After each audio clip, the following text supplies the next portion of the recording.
Morning. আজকের ব্লগটা হচ্ছে সার্ভিস করাবো।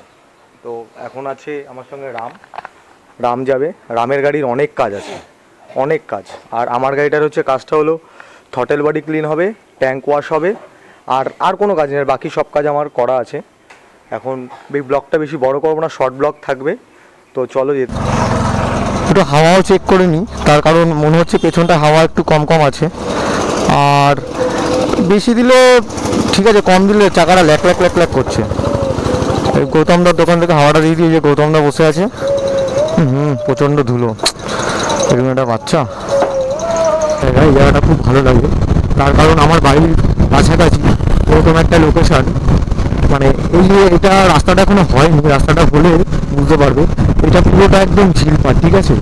এখানে সকালে নৌকো নিয়ে এরা মাছ টাছ ধরে। এনাদের সাথে কথা বললে হয়তো 100-200 টাকা দিয়ে নৌকাও চড়িয়ে দেবে।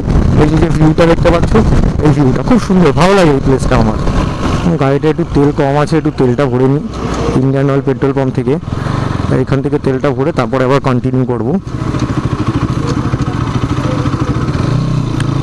একজন এক একদিকে হাত দেখাচ্ছে, ও দেখাচ্ছে এদিকে, ও দেখাচ্ছে এদিকে। কোথায় যাবো এবার? ইনি আবার কি বলবে, ওদিকে না কোন দিকে বোঝা মুশকিল। এমন হয়ে গেছে বোঝাই যায় না যে কখন কি আসছে। কখন ওয়ারলেস গেট মোড় পার করে গেলাম বুঝতেই পারলাম না।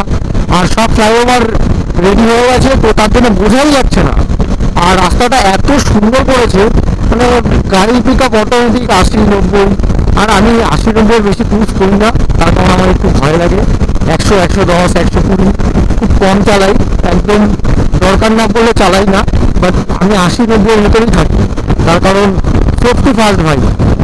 আর সার্ভিস করাতে যাচ্ছি মানে আমি riding jacket, riding pant, gloves পরছি, তার মানে এটাই না যে আমি লোককে দেখানোর জন্য পড়ছি।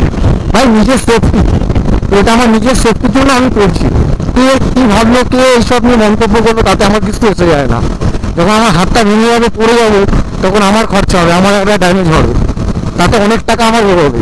তার থেকে ভালো না আমি 4-5 হাজার টাকার একটা গ্লাভস কিনে নিলাম, full gloves, riding jacket, riding pant, riding shoe. ঠিক আছে, অ্যাক্সিডেন্ট হতেই পারে, আমি করলাম না, আমাকে কেউ এসে মেরে দিল, আমি পড়ে গেলাম, হতেই পারে। তো তার জন্য ভাই আমি সেফটির জন্য এটা পড়ি, কাউকে দেখানোর জন্য এটা পড়ি না। টোলটা এখনো চালু হয়নি, টোলটা হয়তো আর কিছুদিনের মধ্যে চালু হয়ে যাবে। টোলটা বেশ ভালোই বড়, কারণ আমার খুব ভালো লাগে, অনেক স্মৃতি আছে এই কল্যাণী রোডে, তো সেই কারণে আমার ভালো লাগে। তার কারণগুলো হলো, আমি যখনই কোনো রাইডে যাই শিলিগুড়ির দিকে, তো তখন এই রাস্তাটা থেকেই যাতায়াত করি, তো সেই কারণে আমার রাস্তাটা খুব প্রিয়, খুব ভালো লাগে। এখান থেকে সার্ভিস লেনটা নিয়ে নিলাম, কিছুটা আগেই MS বাজারে দেখা যাচ্ছে, এখান থেকে এখানেই আমরা এখন সার্ভিসটা করাবো। দেন করিয়ে তারপরে আমরা আবার আড্ডা মারতে যাবো সন্ধ্যাবেলা। এই যে চলে এসেছি MS বাজাজ।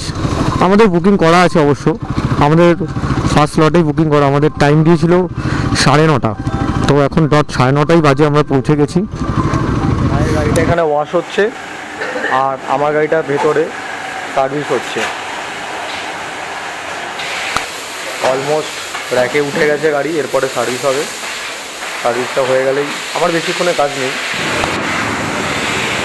দাদা এখন একটু টেস্ট ড্রাইভে যাচ্ছে, দাদা একবার একটু দেখে নেবে যে ঠিকঠাক করেছে কিনা কাজটা। তো দাদা টাইম নেয়নি বেশি না, 243 টাকা বিল এসছে আমার, অনলি থ্রটেল বডি ক্লিনের জন্য। আর ভাইয়েরটা এখনও বাকি আছে, ভাইয়েরটা যাবে, ওয়াশ হয়ে গেছে, এরপর র্যাকে উঠবে, উঠে সার্ভিস হবে। খুব খারাপ লাগছে ওকে ছেড়ে যেতে, কিন্তু কিছু করার নেই, আমার একটা এমার্জেন্সি কাজ পড়ে গেছে। তো ভাইয়ের বাইকের অনেক কাজ আছে, তো ভাই আজকে কাজটা করিয়ে নিয়ে তারপর ফিরবে। হ্যাঁ, পুরো ঝেড়ে কাজ হচ্ছে ওরটা। ঠিক আছে, তাহলে চলো সন্ধ্যাবেলা আমি পৌঁছাই, সন্ধ্যাবেলায় গিয়ে দেখা হচ্ছে। হ্যাঁ, টাটা। পুরো কেমন যেন মাখন হয়ে গেল গাড়িটা। হোটেল বাড়ি ক্লিন করার পরে তো গাড়ি পুরো একদম পুরো একদম নতুন বাইকের মতন লাগছে। বাহ, কিন্তু অনেকটা লেট করে ফেলেছি, প্রায় 16,222 কিলোমিটার পর গিয়ে এটা সার্ভিস করেছি। এটা আমার অনেক আগে করার দরকার ছিল, সময়ের অভাবে তার জন্য আর করা হয়নি। ভালোই হলো, এটাই মোটামুটি এরপর থেকে আর এত কিলোমিটার যাবে না, তার আগেই 500, 1000, 1500-এর মধ্যেই বারবার চেঞ্জ করে নেবো। তো আজকে ব্লগটা যেখান থেকে শুরু করেছিলাম ওখানেই শেষ করছি। শুধু ভিডিওটাতে ভাই নেই, ভাইয়ের অনেক কাজ আছে বলে ভাই থেকে গেছে। তো চলো, গুড বাই, ব্লগটা বেশি বড় করলাম না, টাটা সবাইকে।